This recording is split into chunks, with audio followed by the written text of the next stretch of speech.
Hallelujah. बैठिए आप लोग।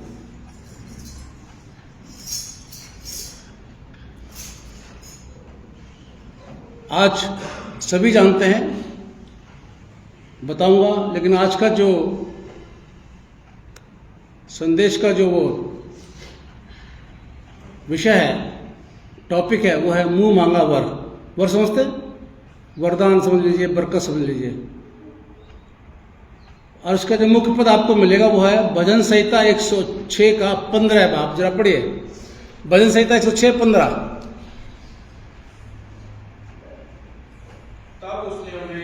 तब उसने उन्हें मुंह मांगा वर तो दिया, परंतु उनके प्राण को सुखा दिया। दुआ मांगे। खुदावन आपका शुक्रिया अदा करते हैं। अब ये समय है कि हम आपके वचन का मनन करें, हमारी गवाही करना, ज्ञान और बुद्धि समझ देना। खुदावन यीशु मसीह के नाम से मांगते हैं, आमीन। ध्यान से सुनिएगा। पहले बता दूं, मैं आपको हर साल बताते हैं कि मैं और आप 1 जनवरी को चर्च में क्यों आते हैं। कोई बता सकता है? आपको तो पता है, और किसी को पता है?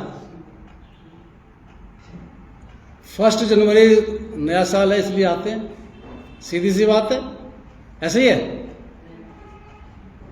आप लोग पीछे क्यों बैठो भाई? आगे आ जाओ जरा, शक्ल देखने में तो दिक्कत पड़ रही है। आगे बैठो, आके आओ, थोड़ा थोड़ा आगे जाओ जी। आ जाइए, आगे आ जाइए।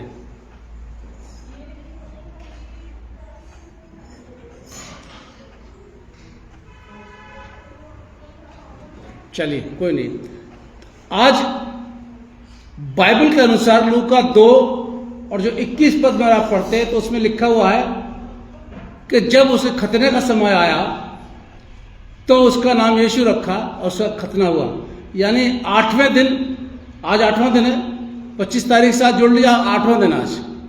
8वें दिन यहूदी व्यवस्था के अनुसार, जो मूसा की व्यवस्था थी, खुदा ने जो बताया था यहूदियों को, इस्राएलियों को, अपने बच्चों के 8वां दिन जब बच्चा पैदा होता था तो 8वें दिन उनको खतना किया जाता था। ये लाजमी था, ये कानून बना हुआ था, उस कानून को उनको फॉलो करना था।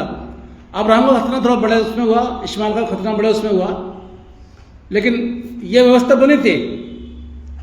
यीशु मसीह ने साफ तरीके से बोला है कि मैं व्यवस्था को लोप करने नहीं आया, मैं खुदा के बनाए हुए कानून को या खुदा की लॉ को मैं खत्म करने नहीं आया, बल्कि जो कुछ रह गया मैं उसको पूरा करने के लिए आया हूं। क्योंकि यीशु मसीह यहूदियों के परिवार में पैदा हुए, वो यहूदी थे, उनको यहूदियों की व्यवस्था को मानना था। यदि उनके माता पिता उससे खतरा नहीं कराते तो ये शास्त्री फरीसी तो आपको पता है उसके पीछे पड़े हुए थे शुरू से ही। जानते पीछे क्यों पड़े हुए थे? क्यों उसकी आलोचना करते थे? ऐसा नहीं है शास्त्री फरीसी को अनपढ़ कोई गंवार थे, नहीं, वो पढ़े लिखे लोग थे, अच्छे एजुकेटेड थे। शास्त्री फरीसी और जो लोग उसके पीछे पड़े हुए जो उसकी आलोचना करते थे, वो इसलिए करते थे कि वो यीशु मसीह की बराबरी नहीं कर पा रहे थे।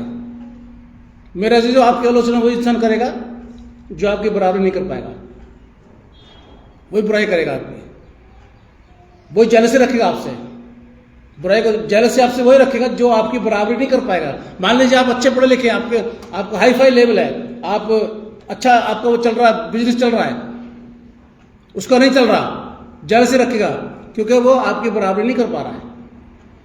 ये शास्त्री फरीसी इतना पढ़े लिखे थे, ये यीशु मसीह की बराबरी नहीं कर पाते।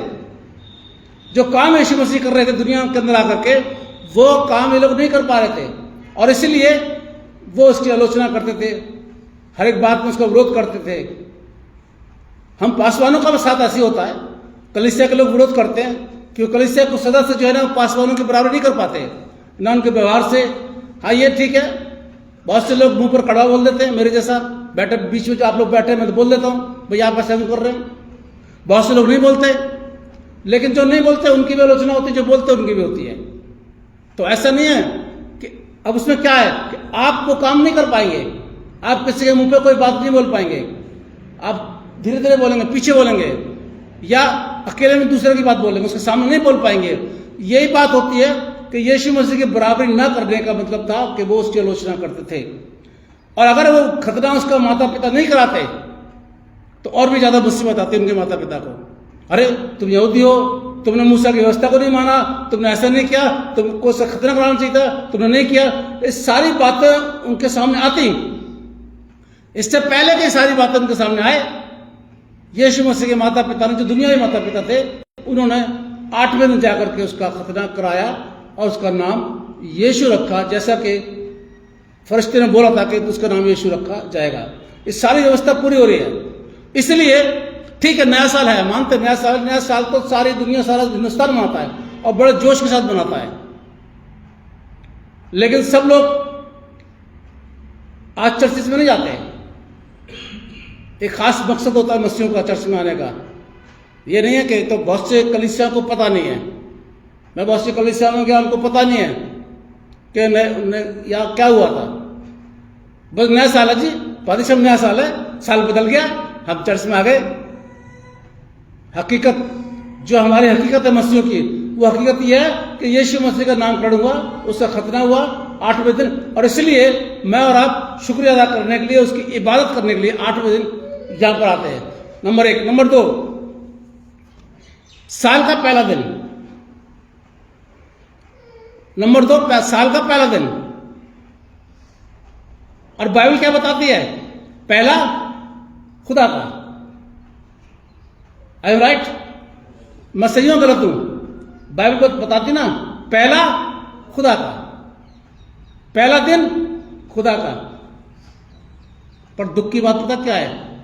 आज भी लोग छुट्टी नहीं कर पाते हैं, चर्च में नहीं आते, लगे हुए अपने बिजनेस में कर काम में, और फिर साल भर मांगेंगे यीशु से, यीशु मसीह मुझको दे दो, यीशु मसीह मुझको दे दो।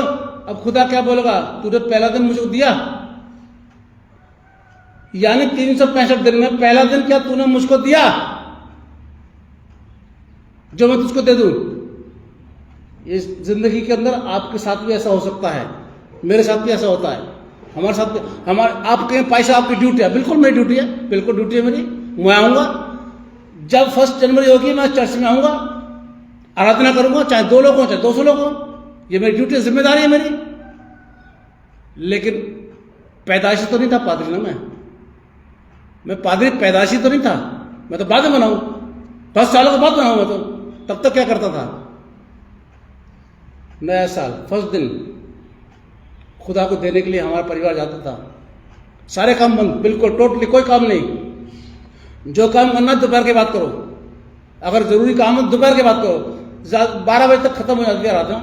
नए साल को थोड़ा लंबी होती है, 25 तारीख को थोड़ा लंबी होती है, बाकी तो 1-1.5 घंटे में खत्म हो जाती थी। दोपहर के बाद करो जो भी करना है, कहीं भी जाना है। इवन रिश्तेदार भी नहीं आते थे हमारे घर, आपको पता है। तो आज वाले दिन अगर आते थे रिश्तेदार, वैसे छोड़ देते थे हम और चर्च में जरूर जाते थे। पर आजकल के मसीह समाज के लोग क्या करते हैं? रिश्तेदारों की खातिर करते रहते हैं, और रिश्तेदार भी ऐसा रहता है कि उसी दिन आएंगे साहब, उसी दिन समय आएंगे और फिर बना लेंगे, डाल लेंगे डेरा। पहले ऐसा होता था, हमारे साथ भी ऐसा हुआ। आते थे, मिलने के लिए आते थे, बड़ा दिन है भाई, ठीक है बड़ा दिन है भाई, नया साल है, ठीक है नया साल है, आप बैठो, आप रुको यहाँ पर, ये किचन है, ये चाय की पत्ती है, ये चाय है, पहले चूल्हा जलता था, गैस नहीं थी, ये लकड़ियां हैं, ये माचिस रखी है, ये मिट्टी का तेल है, इसको जला के चाय पीना, चाय पी लो। ये घी रखा हुआ है, ये तवा रखा हुआ है, ये आटा रखा हुआ है, पराठे बनाना पराठे बना लो। लेकिन हम तो खुदा की इबादत में जाएंगे। बुरा मानते थे, अरे हम इतने सालों के बाद में आपके घर आए, मेरी माँ बोलती थी मैंने नहीं बुलाया आपको आज के दिन, आपको बुरा लगा भला लगे, आज का पहला दिन मेरे परिवार खुदा का है, मैं जाऊंगी, आप इंतजार कीजिए, 12 बजे तक इंतजार कीजिए, मैं आपकी खातिर करूंगी, तरकारी बनाऊंगी, तरकारी समझते ना, गोश्त, वो बना खिलाऊंगी। लेकिन अभी नहीं, अभी तो मेरा परिवार जा रहा है। सख्त बहुत से रिश्तेदार गुस्सा भी जाते थे, अरे आप तो ऐसे करते हो, मामा बोलती थी मैं तो ऐसे करती हूं। मेरा जिंदगी, मेरा सब कुछ खुदा का है, इसलिए कि मैं आज के दिन खुदा को नहीं दे सकती। और इसलिए जानते हैं आप, मेरी मामा का बटुआ कभी खाली नहीं रहता था। सैलरी बहुत कम हुआ करती थी उस समय, बहुत कम। आप सुनेंगे तो वही 125 रुपये 150 रुपये के आसपास, ज़्यादा नहीं मिलती थी, लेकिन उनका बटुआ कभी खाली नहीं रहता। जैसे मेरे मिसेस का बटुआ कभी खाली नहीं रहता, कभी नहीं खाली रहता। मुझे मांगने पड़ते हैं इनसे पैसे कभी कभी। कब क्या होता है ये जानते हैं आप? कोई रोना नहीं होता है, कोई नहीं, सब टैक्स के वो क्या कहते हैं उसको, हाँ, फंड नहीं दे सकते जी हम, हमारे पास ऐसा हो गया। बिल्कुल नहीं होता था ये, क्योंकि पहला दिन खुदा का। और यकीन मानिए, बाइबल के अनुसार मैं आपको विश्वास दिलाता हूं, जितने लोग आज इबादत करने आए हैं उसकी, आपका साल सफलता का साल होगा ये। बाकी जो नहीं उनकी बात नहीं कर रहा मैं, उनकी बात ही नहीं करता बिल्कुल। जो चर्च में नहीं आते, घर में बैठ रहे, तो उनकी बिल्कुल बात ही नहीं करता मैं उनको अन्य जाति समझता हूं। बिल्कुल सीधी सी बात है, मैं उनको अन्य जाति समझता हूं। अब आपको बुरा लगता है तो लगता रहे, लेकिन आप जो इबादत करने के लिए आए हैं, अच्छी बात है। बहुत से लोग 31 तारीख को भी आते हैं वॉच टाइम सर्विस में। यहां तो मैंने कोशिश करी थी, लेकिन लोग नहीं आए थे, 2 लोग आए थे बस, उन्होंने बंद कर दी। बहुत से लोग 31 तारीख को 11 से 12 तक करते हैं वॉच टाइम सर्विस में, तो नए साल को नहीं आ पाते, कोई बात नहीं। वो ऐसे होते हैं, ड्यूटी वाले होते हैं, उनको छुट्टी नहीं मिलती है, तो वो रात की सर्विस अटेंड करते हैं। जैसी 12-1 बजा, पहला दिन हो गया, साल का पहला दिन हो गया, खुदा का धन्यवाद किया और अपने सुबह मॉर्निंग में अपनी ड्यूटी चले जाते हैं। उनके बटुए कभी खाली नहीं होते। जहां खुदा के भवन को देने की बात होती है, सबसे पहले आदमी निकल के आता है, क्योंकि वो पहला दिन खुदा को देते हैं।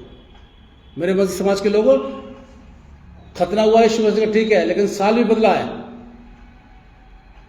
और शुक्रिया अदा करना चाहिए मुझको और आपको कि खुदा ने मुझको और आपको ये साल दिखाया। ये हमारे काबिलियत नहीं है कोई कि हम बड़े ज्ञानी हैं, हम बड़े धर्मी हैं, हम बाइबल पढ़ते हैं, हम सब कुछ करते हैं, तब नया साल में नहीं, हमारी तो कोई काबिलियत नहीं है। ये खुदा का फजल, खुदा का रहम है, जिसकी वजह से आज मुझे और आपको ये नया साल दिखा। और बैठे हुए इबादत करने के लिए आए मैं और आप, अपना समय निकाल के खुदा ने समय दिया। यकीन मानिए, आप इस बात को भरोसा कर लीजिए, ये साल आपके लिए सफलता का साल होगा, अगर ईमानदारी से बात करेंगे उसकी आप, तो बाकी कोई जिम्मेदारी नहीं। तो आइए चलते हैं। मैंने बता दिया ना कि आज का खास दिन क्या था, कि यीशु मसीह खतना हुआ, और ये व्यवस्था लिखा था कि 8वें दिन हर इस्राएली बच्चे खतना होगा, और नामकरण उसका यीशु रखा है। लूका 2:21 पढ़ लीजिएगा। आपने कभी ये मुबारकबाद देखी है कि यीशु मसीह खतना और उसके नामकरण की मुबारकबाद? आप लोग ये स्टेटस वगैरह लगाते हैं, ये स्टोरी भी लगाते हैं, देखा किसी का? फेसबुक पे देखा आपने किसी का? नहीं देखा? मैं भी देखता था, लेकिन एक डालता है, देख लेना आप, हर साल डालता है वो इंसान। देखा आपने ये स्टोरी? देखी? स्टोरी देखना आप, तीसरा वाला देखना, तीसरा वाला। 2 तो नए साल को लगे हुए हैं, तीसरा वाला देखना आप। और मैं फेसबुक पे डालता हूँ, मैं डालता हूँ, मैंने अब तक किसी को नहीं देखा। आपने अपने लोगों को नहीं देखा, मैं बात तो दूसरी कर रहा हूँ। ठीक है, नया साल है, लेकिन हमारे लिए खुदा में यीशु मसीह खतना और उसका नामकरण मुबारक हो। और तीसरा, नया साल मुबारक। 3rd नंबर पे आना चाहिए। आप नहीं देखेंगे, बड़े बड़े पादरियों को नहीं देखेंगे, छोड़ दीजिए आप, जिनके हजारों लोग आते हैं ना टेंट में, उनका नहीं देखेंगे आप। उनको खतरे का मतलब नहीं पता। मैं स्पष्ट, बिल्कुल स्पष्ट बोलता हूं, हजारों लोग जिनको आ रहे हैं टेंट में, गाड़ियां खड़ी करके टीवी चल रहा है, टीवी पर देख रहे हैं, उनको भी नहीं पता कि आज क्या हुआ था। उनको सिर्फ ये पता साल चेंज हुआ है। नहीं तो आप पूछ लेना, आप पहले जिनके पादरी के पास जाते हैं, हम पूछ लेना आप उनसे, आपको जवाब पता क्या मिलेगा? नहीं, वो तो इसमें लिखा हुआ खतरे का समय लिखा हुआ है, खतना यीशु मसीह का हुआ ही नहीं, उल्टा पढ़ाएंगे आपको। आप पूछ लेना, किसी से पूछ लेना, जो हजारों लोग आते हैं जिनके टेंट में, और जो गिरते हैं वो लोग हाथ के इशारे से, उनसे पूछ लेना कि 8वें दिन क्या हुआ था। बहुत कम लोगों को पता होगा ये चीज, लेकिन हमको तो पता है। हम तो बचपन से सीखते चले आ रहे हैं ना। ये भी नहीं कि हम ट्रेनिंग करके आए पास्टर की तरह, नहीं, हमारे तो बचपन से पता था हमारे को तो कि नए साल को 8वें दिन यीशु मसीह खतना हो, इसलिए हम इबादत करने के लिए चर्च में जाते हैं। और दूसरा पहला दिन खुदा को देना है। तो आज का टॉपिक भी कुछ खतरनाक सा है, पहले बता दूं आप लोगों को। मैंने बताया मुंह का वर, कभी कभी पता क्या होता है, बाइबल खोल के रखिएगा आप लोग ना, कभी कभी क्या होता है कि हम खुदा से मांगना चाहिए, अच्छी बात है, खुदा खुद कहता मांगो तुम्हें दिया जाएगा, खटखटा तुम्हारे लिए खोला जाएगा, मांगना चाहिए, खुदा कहता है मांगो मांगो। पर कभी कभी हमें वो चीज नहीं मिलती जो हम मांगते हैं। ध्यान से सुनिएगा मेरी बात को, और आपका प्रैक्टिकल जीवन होगा ये, आपके साथ ऐसा अनुभव हो गया होगा, आपके साथ ऐसा काम हो गया होगा कि जो आप मांग रहे हैं वो आपको नहीं मिल रहा। कई पास्टरों से आपने दुआ करा दी, चंगाई वालों से दुआ करा दी, आप जिनके भरोसा करते हैं, अरे इसको तो अभिषेक प्राप्त है खुदा का, उससे दुआ करा ली, फिर भी आपको नहीं मिला। क्या करते हैं, मायूस हो जाते हैं, कुड़कुड़ाना शुरू कर देते हैं, छोड़ना शुरू कर देते हैं। भजन संहिता 106 निकालिए, ये वर्णन मिल रहा है पूरा परमेश्वर की भलाई, परमेश्वर ने कितना भला किया इसराइलियों के साथ में, और इसराइली कितना उसके साथ विरोध कर रहे हैं। पूरा पढ़ेंगे आप, मिल जाएगा आपको, कैसे निकाल कर लाया, कैसे क्या किया, कैसे क्या किया, सारा करते करते करते करते वो आ जाते हैं 15 पद में आ गया। पूरा जब पढ़ेंगे ना 104 तक, तो ये लिखा हुआ कि कैसे कैसे खुदा ने उनको बरकतें दी, उनको संभाला, निकाल के लेके आए, और 15 पद में आ गए तो क्या लिखा, तब उसने उन्हें मुंह मांगा तो वर तो दिया। अब ध्यान सुनिएगा इसको, इन्होंने मांगा था, वो बताऊं क्या मांग रहे थे, इस्राएली खुदा से क्या मांग रहे थे, उन्होंने उनको मुंह मांगा वर तो दिया, यानी वो चीज दी जो उनको मांग रहे हैं। परंतु उनके प्राण को सुखा दिया, उनकी जान पर आफत डाल दी, दे दिया, बरकत दे दी, जो मांग रहे वो दे दिया, लेकिन उनकी जान के ऊपर आफत डाल दिया। कैसे, अब सुनिए ध्यान से, अब आ जाइए पीछे, आगे पढ़ लेना आप इसको, पीछे आ जाइए आप, गिनती 11 में आ जाइए। गिनती 11 से मैं शुरू करूंगा, आप देखते रहना, ठीक है, मैं भी निकाल लूं जरा।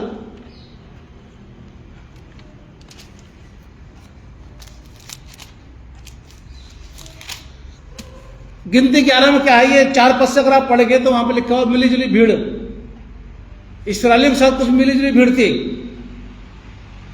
वो चिल्लाना शुरू कर दिया, खुदा जंगल में उनको मन्ना दे रहा था खाने के लिए, वो चिल्लाने लगे, क्या चिल्लाने लगे, हमें दूसरे ये 4 पद में 4 पद, जो मिली जुली भीड़ थी उनके साथ वह कामता करने लगी, और इस्राएली भी मिली जुली भीड़, समझिए इसको, और यहां पर लिखा और इस्राएली भी,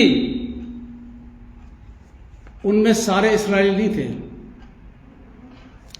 जो निकल के आ रहे थे, उनमें सारे के सारे इस्राएली नहीं थे, कुछ और भी अन्य जाति के लोग थे, क्योंकि बाइबल यहां पर बता रही है मिली जुली भीड़ आपस में, उनके साथ निकल आए थे वो लोग मिस्र से, उनके साथ मिलकर के इस्राएली भी लिखा ना, शब्द क्या लिखा है, इस्राएली भी, इसका मतलब क्या है, उनके साथ जो अन्य जाति के लोग थे, जो अविश्वासी लोग थे, उनके साथ मिलकर के कामता करने करे, और कहने लगे हमें मांस खाने को, ये नॉन वेज का चक्कर बहुत खराब है ईसाइयों का, है? इसके बिना वो नहीं बनती, बड़े दिन पे भाई साहब पहुंच जाते तरकारी लेने, थैला साथ में लेकर के आते हैं, पहले थैला साथ लेके, अभी भी आते हैं, थैला उनका साथ रहता है, और घड़ी देखते रहते हैं ऊपर नीचे, अपनी भी देखते हैं, ऊपर चर्च की भी देखते हैं, और निकल जाते हैं। जैसे आशीष वचन हुआ कभी कभी तो आशीष वचन भी लेते निकल जाते हैं। एक से पूछा गया, भाई क्या बात है, आप पहले कैसे निकल जाते, अरे सर आपको पता है तरकारी खत्म हो जाती, तरकारी अच्छी नहीं मिलती, फिर तरकारी समझ ना, मीट, भीड़ लगी रहती है, 25 तारीख को भीड़ लग जाती है, क्या करें, ये ईसाई लोग बिना, हम भी रहते हैं, हम भी कह रहे हैं आपसे, यहाँ तो खैर हम नहीं अलाउ है, हमारे मकान मालिक नहीं मना कर रखा, लेकिन दिल्ली में तो फिर हमारा बनती है, ऐसी कोई बात नहीं, बेरोटो बनती है। ये नहीं कह रहा हूँ कि सब मैं नहीं खाता, नहीं खाते, हम भी खाते हैं। पहले तो हफ्ते में 1 बार मिलता था भाई, संडे मिल गया, अब तो ये हफ्ते में कभी 2 बार भी 3 बार हो जाता है। हमारा तो कोई सिस्टम ही नहीं पता चलता, 3-4 बार पूरा हो जाता है। ये हमारी कमजोरी नहीं है, ये हमारी एक इच्छा है, ठीक है, अच्छा लगता है। खाना खाते हम लोग, लेकिन जो नहीं खाते वो कोई गुनाह नहीं करते, ये भी नहीं है। जो खा रहे हैं वो गुनाह नहीं कर रहे, जो नहीं खा रहे वो भी नहीं गुनाह कर रहे, उनकी अपनी मर्जी है। लेकिन यहां पर मिली जुली फिर क्या बोल रही है, हमें गोश्त खाने को कौन देगा। आगे लिखा हुआ है 5, हमें वो मछलियां याद है, वो मिस्र में मछलियां मिलती थी, बाप रे बाप है। अरे हमें तो उसकी शादी, जेकब साहब के लड़के की शादी याद है, वहां थी बिरयानी अलग थी, कोरमा अलग था है, और वो फिश अलग थी, फ्राई अलग था, वो याद है हमको। तो बोलते नहीं हम लोग, कभी बोलते ना, ऐसे बोलते हैं, वो साहब उनकी शादी याद थी हमको। ये याद आ रहा है उनको, मछलियां मिलती थी खाने को, यानी नॉनवेज उनको मिलता था मिस्र में। और मूसा तू क्या दे रहा है, मन्ना। मन्ने के बारे में लिखा ना, पढ़ ले, मन्ना धनिया का था, वो आगे देखते रहना आप लोग। क्या मिल रहा है उनको, मन्ना, और वो क्या चाह रहे हैं, मांस, गोश्त चाह रहे हैं। अब देखिए साहब, आगे चलते जाइए, मैं बोलता जा रहा हूं, आप देखते रहिएगा। 4, 5, 6 उन्होंने मूसा से भी कहा कि तू हमें मांस खाने को दे। उसके बाद में मूसा ने खुदा से कहा, 11 से लेकर 15 पद तक मैं आ गया हूं। मूसा ने खुदा से कहा, 13 पद पढ़े जरा इसी का, कितनी क्या लगा 13 पढ़े जरा। मुझे इतना मांस कहां से मिले कि इन सब लोगों को दूं। ये कह के कर मेरे पास रो रहे, बताइए नॉनवेज के रो रहे लोग। हाँ, यहां तो लोग खुदा को देने के लिए रोते हैं, यहां मीट के रो रहे हैं। ये मिली जुली भीड़ है, मीट नहीं मिल रहा जी हमारे को, रो रहे हैं। मूसा खुदा से कह रहा है मैं कहां से ला के दूं तुम लोगों को मीट, ये तो मीट मांग रहे, रो रहे हैं आगे कि तू हमें मांस खाने को दे। आगे कहते मैं अकेला कहां से लाऊं इतना मांस, क्या करूं मैं उनके लिए। जानते मेरा अजीजों, ये जबरदस्ती मांग रहे हैं, ये नॉनवेज जबरदस्ती मांग रहे हैं, जबकि इनको खाने के लिए मिल रहा है, भरपेट मिल रहा है। जितना इनकी खुराक है उतना खुदा उनको दे रहा है खाने के लिए, कपड़े इनको दे रहा है, सब दे रहा है, लेकिन फिर भी ये जबरदस्ती मांग रहे हैं नॉनवेज, गोश्त मांग रहे हैं जबरदस्ती। पड़े हुए पीछे, मूसा के पीछे पड़े हुए, दे दे दे। मूसा बेचारा इतनी सारी भीड़ के लिए कहां से लेकर के आएगा। अरे कितनी भीड़ पकड़ेगा, काटेगा वो, नहीं पूरा पड़ेगा। परेशान है मूसा इस समय, टेंशन में आ रहा वो उनको लेकर के आ रहा, मूसा को टेंशन दे रहे, किस बात के लिए, खाने के लिए, गोश्त खाने के लिए। आज की बहुत सी कलीसियाओं में यही सब हो रहा है, यही सब हो रहा है बहुत सी कलीसियाओं में। अपने आप तो कुछ करना नहीं, अब प्रेशर डालना, ये चाहिए, ऐसा करिए, ऐसा करिए,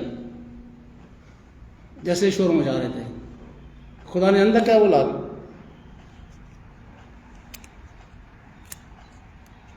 खुदा ने उनको नॉनवेज दिया। पद 33 में आ जाइए आप, बाकी आप पढ़ते जा रहा हूं मैं, ठीक है। 33 में खुदा ने उनको मीट दिया, बटेरे आई, ऊपर लिखा बटेरे आई, और बटेरे में आकर उन्होंने सबको दिया। लेकिन आगे क्या लिखा हुआ है, वो जैसे खा रहे थे उनके मुंह में था, उनका नुकसान हो गया, ठीक है। 33 पर आगे ना, मांस उनके मुंह में ही था और वे उसे खाने ना पाए थे कि यहोवा कोप उन पर भड़क उठा और उसने उनको बहुत बड़ी मार से उनको मुंह मांगा बर्तन दिया। फिर सारे इसमें भजन संहिता 106 पे 15 पद पे खुदा ने उनको मुंह मांगा बर्त दिया। खुदा ने जो उन्होंने मांगा था, गोश्त मांगा था, खुदा ने उनको गोश्त दिया, लेकिन उनकी जान को ना पड़ी। मेरा अजीजों, यही बात आजकल हम लोगों के साथ ही होती है। खुदा से मांगते समय जबरदस्ती ना करें। वो पादी साहब के पास चले गए, पादी साहब ने बोला 6 दिन फास्टिंग रखिए आपको मिलेगा, बेचारे फास्टिंग कर रहे हैं। फिर दूसरे वहां से नहीं मिला, दूसरे पादी साहब के पास चले गए, वहाँ टेंटों में जो आराधना हो रही है, जिनको चंगाई का, जिनको वरदान मिला चंगाई का, वहां चले गए। जबरदस्ती, पादी साहब भी जबरदस्ती कर रहे हैं। अच्छा धागा ऐसा बांध लिया, अच्छा रुमाल से ऐसा कर लीजिएगा, 6 दिन रखिए, अच्छा पूरा दिन मत रखिए, ये वाला खा लीजिए, दुनिया के नियम बता रहे हैं उनको, जबरदस्ती, और मांग रहे हैं वो। घुटने पर आ रहा है, पैसा भी घुटने पर आ रहा है, कलीसिया वो बंदा भी घुटने पर आ रहा है, वही मांग रहा है और खुदा नहीं दे रहा उसको, फिर ही मांग रहा है। एक दिन खुदा दे देता है, एक दिन खुदा दे देता है। एक घटना याद आ गई मुझे। एक शादीशुदा परिवार के लड़कियां पैदा हो रही थी। पहली हो गई, उम्मीद थी लड़का हो जाएगा, फिर दूसरी लड़की पैदा हो गई, उम्मीद थी फिर तीसरी हो जाएगी, फिर तीसरी लड़की पैदा हो गई।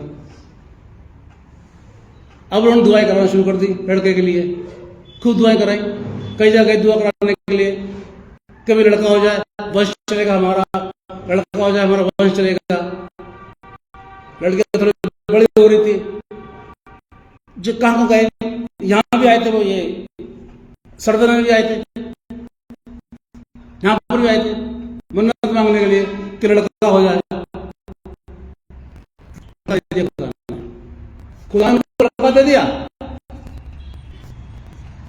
जानते हैं वो लड़का के एक नंबर का गुंडा निकला। क्या शब्द इस्तेमाल करूं मैं उसके लिए? उसने अपने खानदान की इतनी बदनामी करा दी, चर्च में भी हर जगह बदनामी करा दी उस लड़के। ऐसे ऐसे काम वो करता था, बिगड़ गया, बिल्कुल बुरी तरह बिगड़ गया। माता पिता ने उसको अलग करना पड़ा, दुख जताया। और जो लड़कियां थी तीन, वफादार, बिल्कुल वफादार, जो खाने को दे दिया ठीक है, जो पहने को दे ठीक है।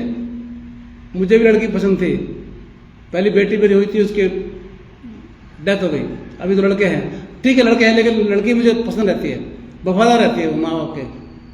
लड़के तो फिर भी वहां चले जाते हैं।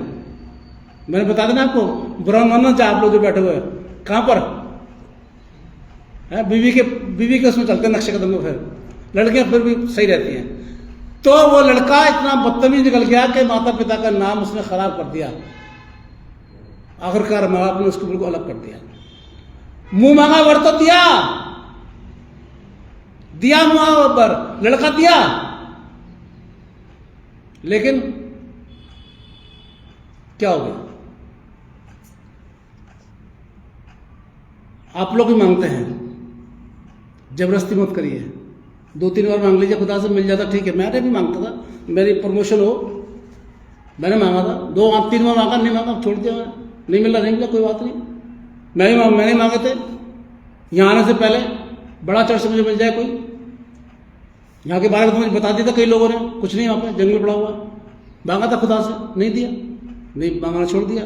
वही बात याद आ गई मुझको, मैं जबरदस्ती करूंगा, बड़ा चर्च मिलेगा, पता चला वो बड़ी कलीसिया मुझे खा जाएगी बुरी तरीके से, नुकसान होगा मेरा, छोड़ दिया मैंने।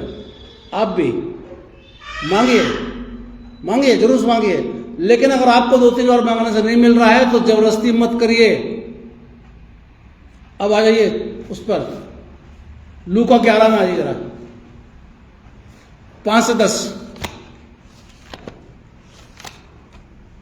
लूका 11, 5 से 10 में है, क्या लिखा हुआ कि वो एक इंसान आया मांगने के लिए, तो उसने दिया, और देने के बाद में आगे चलता चला गया। फिर वो बोलता भाई क्योंकि जो कोई मांगता है उसे मिलता है, ठीक है। मैं आगे 10 पद में, जो खटखटाता है उसे खोला जाएगा। तो मैं सर कौन पिता होगा कि जब वो मांगे उसका पुत्र रोटी मांगे उसे पत्थर? ऐसा नहीं हो कोई बाप कि भाई रोटी मांग रहा तो उसको पत्थर दे दे, रोटी के बदले रोटी देगा उसको। ये खुदा समझाना, यीशु भी समझाना मांग रहे हर एक माता पिता को, जब रोटी मांग रहा तो रोटी देगा, ये नहीं उसको पत्थर दे दे, या अंडा मांगे तो बिच्छू दे दे, या मछली मांगे तो सांप दे दे, ऐसा कुछ नहीं करेगा ना खुदा। माता पिता वही देंगे, बच्चा मांग रहा है। लेकिन ये दृष्टांत बता दिया गया, यीशु मसीह ने बता दिया सारी बात। आते आते 13 पद में आ जाइए आप, यह है बहुत जरूरी। 13 पद में लिखा हुआ है, जब तुम बुरे होकर, कौन? मैं और आप, ये यीशु मसीह कह रहा, मैं नहीं कह रहा। आप बोलो कभी मैं कह रहा हूं, यीशु मसीह कह रहा, जब तुम बुरे होकर, हर एक माता पिता से ये कह रहा, तुम बुरे होकर, तुम बुरे हो, अपने बच्चों को अच्छी वस्तुएं देना जानते हो, लिखा इसके अंदर, तो तुम्हारा स्वर्ग पिता तुम्हारे मांगने से पाक रूह क्यों नहीं देगा? क्या मांगते हैं? मेरा मांगने पा जाइए, क्या मांगते हैं? जबरदस्ती क्या मांगते हैं? ये उनको रोटी मिल रही थी खाने के लिए, तीनों टाइम बढ़िया मंडा मिल रहा था खाने के लिए, वो क्या मांग रहे? गोश्त। खुदा ने हमें जीवन दिया है बढ़िया, हम क्या मांग रहे हैं? कुछ और मांग रहे क्या चाहिए? पाक रूह। अगर पाक रूह का कब्जा हमारे ऊपर हो गया तो सारी चीजें सिंपल हो जाएंगी, बिल्कुल कोई डर नहीं, कोई भय नहीं, बटुए भरे रहेंगे, कोई नुकसान नहीं होगा। ये जीता जाता इंसान आपके सामने खड़ा हुआ है, कोई नुकसान नहीं है, कुछ नहीं मिलता कहीं से भी। आप लोग कितना देते हो मुझे, आप भी देख लीजिए, जो देते थे उन्होंने बंद कर दिया, जो मेरा कटके वहां से आता यहां से बोल रहा था बंद कर दिया, कर दिया, ठीक है, कोई बात नहीं। लेकिन फिर भी खुदा संभालता है, क्योंकि मैं वो नहीं मांगता, जबरदस्ती नहीं करता। ठीक है, एक आध बार मांग लिया। जब तुम बुरे होकर अपने बच्चों को अच्छी वस्तु देना जानते हो तो तुम्हारा स्वर्ग पिता तुम्हारे मांगने से पाक रूह क्यों नहीं देगा? मांगे। आगे आ जाइए, याकूब में आ जाइए। याकूब क्या बोलते हैं? याकूब में कुछ और ही लिखा हुआ है। याकूब 4 पहला पद पढ़ रहा हूं मैं, आप गौर से ध्यान से इसको। तुम में लड़ाइयां और झगड़े कहां से आ गए? क्या उन सुख विलासों में से नहीं जो तुम्हारे अंगों में लड़ते भिड़ते हैं? तुम लालसा रखते हो, ध्यान सुनिए कलीसिया के लोगों, तुम लालसा रखते हो, लेकिन क्या लिखा हुआ? तुम लालसा रखते हो और तुम्हें मिलता नहीं, इसलिए तुम हत्या करते हो। लालसा हमारी कितनी रहती है? लालसा हमारी कितनी रहती है? बहुत रहती है लालसा, लेकिन हमें मिलता नहीं है। आगे,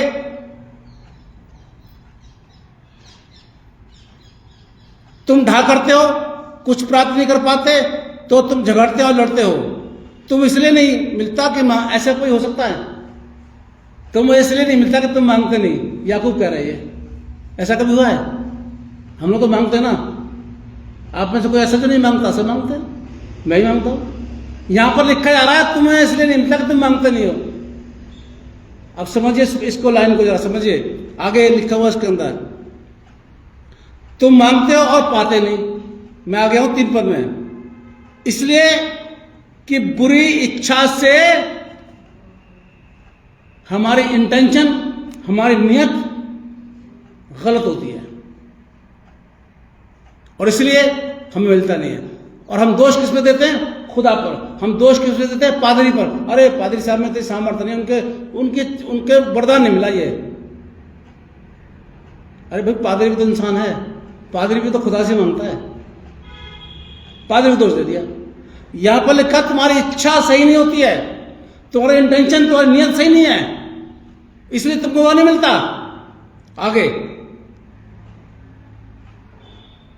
ताकि अपने भोग विलास में उड़ा दो, यानी कि खुदा की दी बरकतों को अपने में लिप्त कर लो।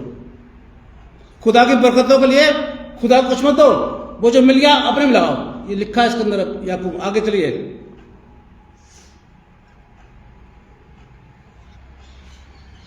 चलिए 4था पद रहने दीजिए, बस ये भोग विलास में उड़ा दो।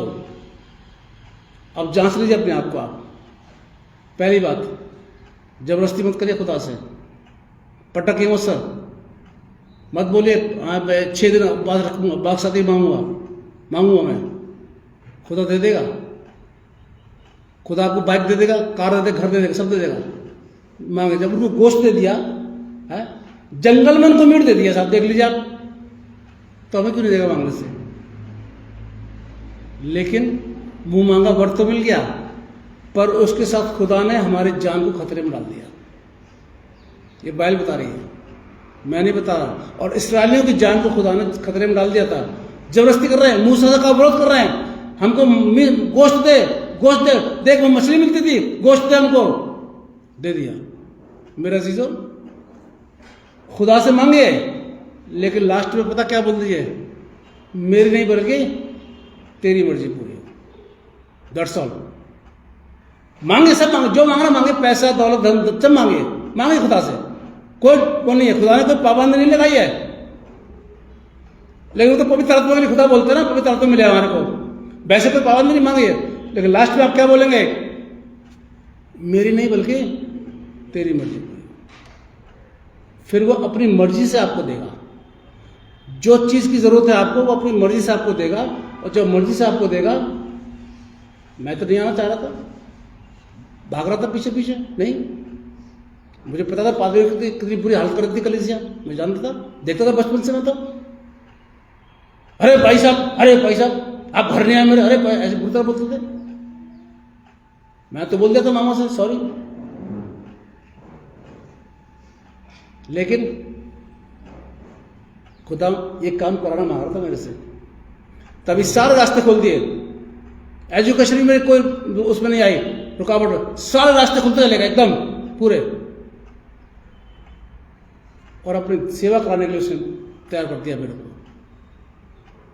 और आज तक इतने साल की मेरी मिनिस्ट्री हो गई है, इतने चर्च में रहा हूं, कोई कलीसिया का एक मेंबर नहीं कहता पैसा भी दोषी हैं आपने गलत किया, पैसा अपने पैसे की हेराफेरी करी है, पैसा अपने हमारे बच्चों के साथ में ऐसा किया, पैसा अपने किसी और के साथ में ऐसा, कोई नहीं कह सकता। कोई ये भी नहीं कहता बदतमीजी करी आपने हमारे साथ में।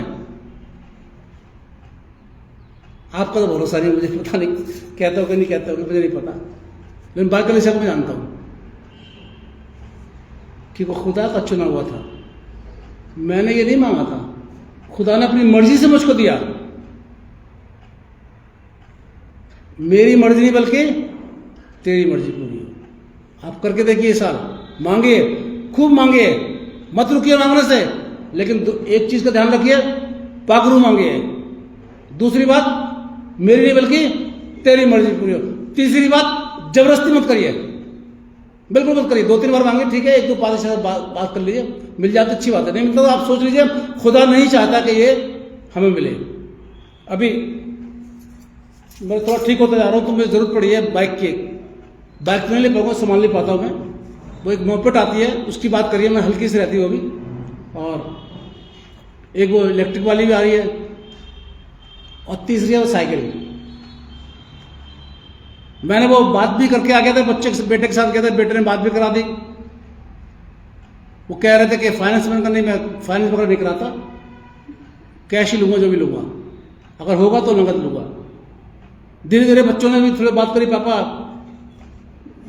ये आप हमें बता दिया करो कहीं जाना है तो हम चले जाया करेंगे।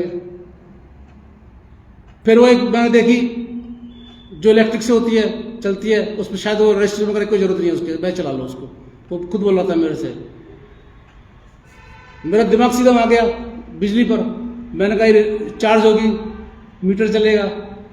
अभी तो खैर हमारा है ऐसे ही, दिल्ली में तो चलेगा, वो पैसे कहां से दूंगा मैं सारी बातें सोचता हूँ। लास्ट में बात मेरे दिमाग में आ गई साइकिल, क्योंकि डॉक्टर ने मुझसे बोला साइकिल चलाया करिए आप, ताकि ये पैर की वो नसें वसें ठीक हो जाए आपकी। साइकिल शुरू से चलाई है मैं साइकिल भी देखे आया, लिए नहीं अभी कुछ नहीं लिया मैंने, साइकिल देखे आया। साइकिल मेरे बजट में, बिल्कुल मेरे बजट में है, मुझे कोई लोन नहीं, कोई परेशानी नहीं है, और साइकिल में शायद खर्चा भी नहीं है। और आजकल तो साइकिल अच्छी अच्छी आ गई हैं, एकदम बढ़िया लगती है। क्या करूं, जबरदस्ती करूं खुदा से? नहीं, मैंने खुदा के ऊपर छोड़ रखा है। खुदा तू चाहता है तो वो मोपेड मुझे मिल जाए, खुदा तू चाहता है तो बिजली वाली मिल जाए, और तू चाहता है तो साइकिल मिल जाए। और अजीजों, खुदा जो चीज देगा उसके साथ बरकत भी देगा, सुरक्षा का बाड़ा बांधेगा। ये मेरा असूल है आज तक। मैंने कोई चीज किस्तों पर नहीं ली है। वो क्या बोलते हैं आजकल, वो आसान तरीका है EMI ना, ऐसे कुछ है ना, ये वो नहीं ली मैंने आज तक, बिल्कुल। क्यों नहीं जानते हैं? क्योंकि जिंदगी का भरोसा नहीं, सैलरी का भरोसा, पैसे का भरोसा नहीं। 4-5 किस्तें नहीं दी तो क्या होता है, आ जाते हैं बेइज्जती करने के लिए, चिल्लाते चीखते। वो डर लगता है मुझे कि मेरे घर के सामने कोई आ जाए मुझे तकादा करने के लिए, अरे साहब किस्तें क्यों नहीं दी, वो मेरे लिए मरने वाली बात हो जाएगी, बेइज्जती इतनी बेइज्जती जाएगी। और इसलिए मेरा खानदान बचता है उधार लेने से। दूध वाले का आता है हमारे यहाँ, बोला उसने, अरे कोई नहीं महीने पे दे दिया, उन्होंने मना कर, नहीं महीने पे कैश नकद रोज करो लो, कोई महीने पे नहीं, आपको देना दो, नहीं देना मत दो, जो लेने जितना दूध आता है उतना पैसा दो आप। बेचारा राजी हो गया। डर लगता है कहीं दूध वाले के पैसे रुक गए और वो आ गया टोक दिया, तो सबसे बड़ी शर्मिंदगी वाली बात ही होती है। ये मेरा अपना, आपके लिए नहीं बोल रहा मैं, आपको ठीक है आप जैसा करिए, ये मेरे शर्म की बात। मकान के लिए बोलते हैं मुझसे, अरे आप ले लीजिए, अच्छे मिल रहे हैं। मगर नहीं, जो है वो है, वो मेरा अपना, मेरे नाम से है वो किसी का नहीं है, मेरे नाम से है वो, उसकी रजिस्ट्री मेरे नाम से हुई है, बिजली का बिल मेरे नाम से है, राशन कार्ड का सब कुछ मेरे नाम से है, और मेरे बाद इनके बाद बच्चों का। मैं दिखा सकता हूँ, ये ऐसे मेरे नाम से लीजिए, आए थे देख लो जी, ये है मेरा नाम, मकान राजन मोरसेन लिखा हुआ है। कोई दावा नहीं कर सकता, कोई कुछ कह नहीं सकता, मेरे बच्चों के ऊपर कोई जंजाल नहीं आ सकता, क्योंकि ऑटोमेटिक इनके बाद बच्चों को हो जाएगा, कोई बोल नहीं सकता कुछ। मांगा नहीं मैंने, दिया है खुदा ने। मेरी जरूरत एक कमरे मकान की थी, मेरे मकान तो बहुत थे, वो सब मेरे चले गए ऐसे ही, लालच नहीं किया जाता, लेकिन खुदा ने बहुत बेहतरीन दिया। इसलिए खुदा से जबरदस्ती मत करिए, आप 2-3 बार मांगिए, मिल जाता ठीक है, वेल गुड, नहीं मिलता तो छोड़ दीजिए। उसमें खुदा की मर्जी नहीं है कि आप जबरदस्ती करें। बहुत सी बातें ऐसी है। मकान की एक बात थी, जबरदस्ती ले रहे थे मकान, वो गड़बड़ निकल गया, उसके कितने वो आ गए मालिक, परेशान हो गए बेचारा वो। इसलिए थोड़ा ध्यान से रखिएगा इस साल। पहली बात, खुदा से मांगिए पाकरू। दूसरी बात, दुआ के बाद लास्ट में बोलिए, खुदा मेरी मर्जी नहीं बल्कि तेरी मर्जी। जो मांगा है आपने, जो ही मांगा, खुदा मेरी मर्जी नहीं बल्कि तेरी मर्जी पूरी हो। तीसरी बात, खुदा से जबरदस्ती मत किए, नहीं तो मांस के दे देगा, मुंह में लटका देगा, जानवर टका देगा। खुदा आपको इसलिए बहुत बरकत है। खुदा अपना मकसद, अपनी इच्छा अपने तरीके से पूरा करना चाहता है अपने लोगों पर, हमारे तरीके से नहीं। जो उसकी इच्छा है, जो उसका मकसद है, वो अपने तरीके से करना चाहता है। जैसे कि माता पिता बच्चों के लिए सोचते हैं अपने तरीके से कि मेरा बच्चा ये बने, ये बने। हमारे टाइम में तो यही था, आजकल के टाइम में तो नहीं है। आजकल के टाइम में तो बच्चा पहले बन जाता है, माता पिता को बाद में बताता है। मैं बन गया हूं। पहले तो माँ बाप जाते थे, बड़े बूढ़े जाते लड़की देखने के लिए, लड़का देखने के लिए। आजकल क्या होता है, लड़का ले आया, लड़की को चाहिए है मेरी बीवी, इससे मैं शादी कर रहा हूं, कराना तो कराओ, नहीं कराना तो मत कराओ। ऐसी लड़की ले आई, ये लड़का जी, माता पिता परिचय कर रहे हैं। आजकल ये हो रहा है। बुरा नहीं कर रहे, ठीक है, वो अपनी समझ है सबकी। मैं बात बता रहा हूं आपको, जबरदस्ती नहीं करनी खुदा से, बिल्कुल। खूब मांगिए। खुदा अपना मकसद आपके जीवन में, अपनी इच्छा आपके जीवन में अपनी मर्जी से, अपने तरीके से करेगा। वो आपके तरीके से नहीं करेगा। अगर वो आपके तरीके से करेगा तो फिर नुकसान उठाना पड़ेगा। उसको जो देना है वो अपने तरीके से देगा, उसे देगा, उसके अंदर बहुत बड़ी बरकतें मिलेगी, हर मुसीबत से छुटकारा मिल जाएगा आपको।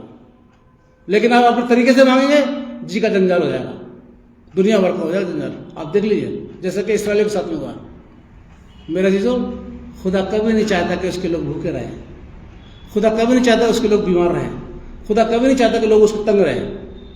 खुदा क्या चाहता है, ये लोग खुशहाल रहें, आगे बढ़े, लोग तरक्की उनकी। इसलिए जिससे कान हो वो सुन ले खुदा कलाम। मसीह समाज से क्या बोलता है, उसने उनको मुंह मांगा बर्तन दिया, लेकिन उनकी जान जोखिम में डाल दिया। दुआ मांगे, खुदा आपका शुक्रिया अदा करते हैं आज के इस कलाम के लिए जो आपने हमको दिया। हमने बोल दिया, हम चाहते बड़े, लेकिन हमारी मर्जी नहीं बल्कि आपकी मर्जी पूरी हो। जितनों ने आज कलाम सुना है, सब पर आपका कृपा खुदा यीशु मसीह के नाम से मांगते हैं, आमीन।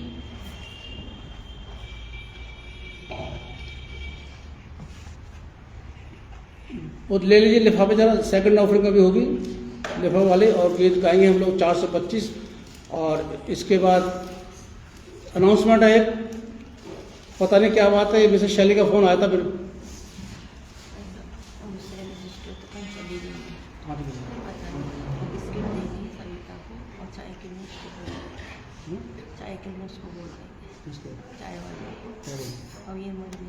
ऐसे कैसे हो जाएगा, मुझे इतना सलीका नहीं, मुझे बताया।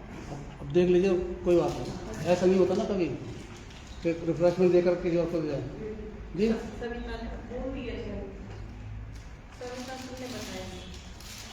चलो कोई नहीं, खैर उनकी मर्जी है। बाकी तो मुझे तो निवेदन कर ले दे दी तो मेरी तरफ से चाय होगी। वो दे के चली गई शरीफ। उनका तो ऐसे रहता है अजीब है भैया।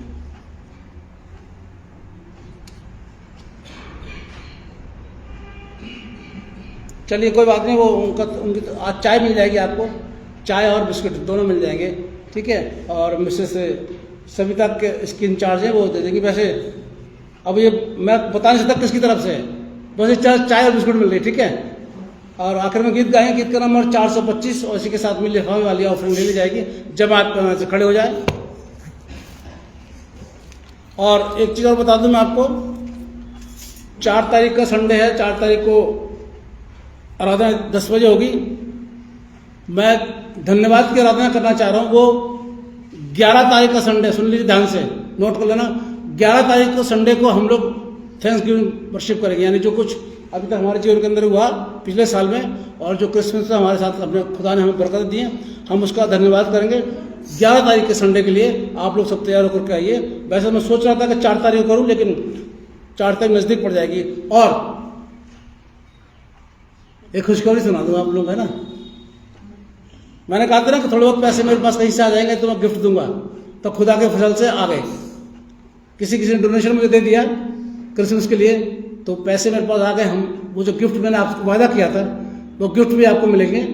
और अगर और ज़्यादा आता है तो दो मिलेंगे, एक तो प्ले करने वालों को और एक पेपर देने वालों को। तो खुदा दुआ करिए कि आपको वो गिफ्ट मिल जाए। वो भी मैं 11 तारीख को करेंगे, अभी लिए नहीं है, अभी थोड़ा बजट देख रहे हैं, तो 11 तारीख तक आपको वो मिल जाएंगे। तो मिस मत करिएगा, जरूर से आइएगा। अब ऐसा नहीं कि 4 तारीख को संडे गोल जाए सबके सब, भाई साहब अकेले खड़े यहाँ पर, ऐसा मत करना, ठीक है। पिछले संडे कौन आता, बस ये मिस्टर राजेश का परिवार था, और वो थे मिसेस सरवर और मिसेस शैली, बस, और कोई नहीं था। ये भी नहीं आए थे ठंड में, मैं सीधा बोलता, बिल्कुल क्लियर बोलता, क्योंकि मेहमान थे, नहीं आए। बस दो लोग थे, 2 परिवार थे बस, और कोई नहीं आया था।